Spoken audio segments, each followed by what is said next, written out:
ना जी, जैसा कि ज्ञात हुआ है कि ज्ञान वापी मस्जिद में जो भगवान भोले की इतना विशाल शिवलिंग निकला है, उसके बारे में आप क्या कहना चाहेंगे? सर्वप्रथम तो मैं बताना चाहता हूँ कि काशी का विवाद कोई नया नहीं है। ये बहुत ही पुरानी एक इनकी पद्धति रही है मुस्लिम आक्रांताओं की। लगभग इन्होंने 30,000 मंदिरों को तोड़कर वहाँ पे मस्जिदों का निर्माण किया। ये चाहते तो कहीं और मस्जिद बना देते। वैसे इनके ईमान में ये कहा जाता है कि कोई ऐसी जगह पे मस्जिद या खुदा का इबादत खाना नहीं बन सकता जहाँ पहले से किसी और का घर हो, किसी और का धार्मिक स्थल हो।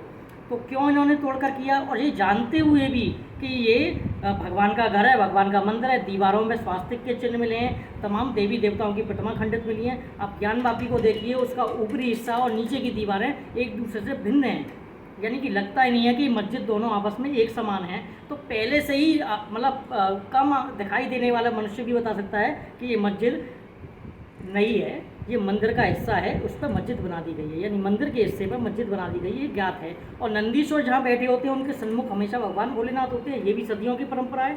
तो भगवान जो काशी विश्वनाथ वर्तमान में हैं, उनकी तरफ पीछे देखते हुए, मस्जिद की तरफ ज्ञान वापी पे देखते हुए हमारे नंदीश्वर बैठे हैं। और ज्ञान वापी का मतलब है ज्ञान, वापी मतलब कुआं, ज्ञान का कुआं है।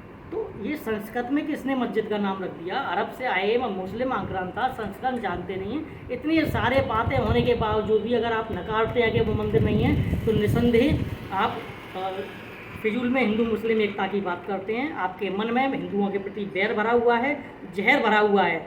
और जो शिवलिंग निकले हैं वो वास्तव में शिवलिंग है कि नंदीश्वर के ठीक सामने निकले हैं, और उन्होंने वजू खाने में वहाँ पे स्थापित कर रखते थे। या ये कह सकते हैं कि जो हमारे भगवान काशी विश्वनाथ विश्वेश्वर महादेव का गर्भगृह है, वहाँ वजू खाना बना रखा था। ये जानबूझकर किया गया कुकृत्य है, इसके लिए हिंदू समाज कभी माफ़ी नहीं देगा। और इन लोगों को जिन्होंने ये कुकृत्य किया है, जानते हुए कि यहाँ शिवलिंग है, उसको वजू खाना बना दिया गया, गंदे हाथ पैर मुँह धोने का, कुल्ला करने का स्थान बना दिया गया, उनको स्वयं ये माफ़ी मांगनी चाहिए। और मैं सभी पूरे देश के मुस्लिम भाइयों से ये विनम्र निवेदन करता हूँ, विनम्र निवेदन के साथ में आए हिंदुओं के साथ एक समरसता का संदेश दें, और काशी विश्वनाथ में यहाँ विश्वेश्वर महादेव गर्भगृह है, उस गर्भगृह को पुनः मंदिर घोषित करने में हमारा सहयोग करें और एकता का परिचय दें। यही तो आप पे मौका है एकता का दिखाने का, यही तो हिंदू मुस्लिम एकता दिखाने का एक स्वर्णिम अवसर है। लेकिन ओवैसी जी कह रहे हैं कि वो शिवलिंग नहीं है, एक फव्वारा है जो हर मस्जिद के अंदर होता है। नहीं, ओवैसी कौन, उसको कोई पूछता नहीं, उसके 4 वोट आते नहीं। यूपी में 400 जमानत जब्त हो गई, कहीं उसका वर्चस्व नहीं हैदराबाद के अलावा। वो वैसी अब भारतवर्ष में उभरने के लिए उल्टे सीधे बयान देता है। अयोध्या पे बयान दिया, मथुरा पे दिया, अयोध्या पे दिया। अयोध्या पे क्या हुआ? बोला अयोध्या नहीं जाने देंगे, क्या हुआ? अब वो ज्ञानवापी पे दे रहा हो, तो निसंदेह वो जो बयान देता है उसका विपरीत होता है।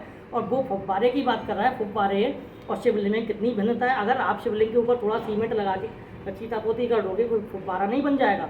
फुब्बारे में अंदर से पाइप आता है, उसका फाउंटेन का पूरा सिस्टम होता है, बिजली का सारा वो क्या है, वो तालाब के अंदर फुब्बारा था। वहाँ फुब्बारा देखने कौन जा रहा है? फुब्बारा चलता किसी ने देखा है? क्या कोई सबूत है फुब्बारा होने का? बातें बनाने से कुछ नहीं होता। ओवैसी जो वास्तविकता है वही दिख रही है, और भगवान भोलेनाथ स्वयं भी विराजमान है, ये उसको भी पता चलेगा।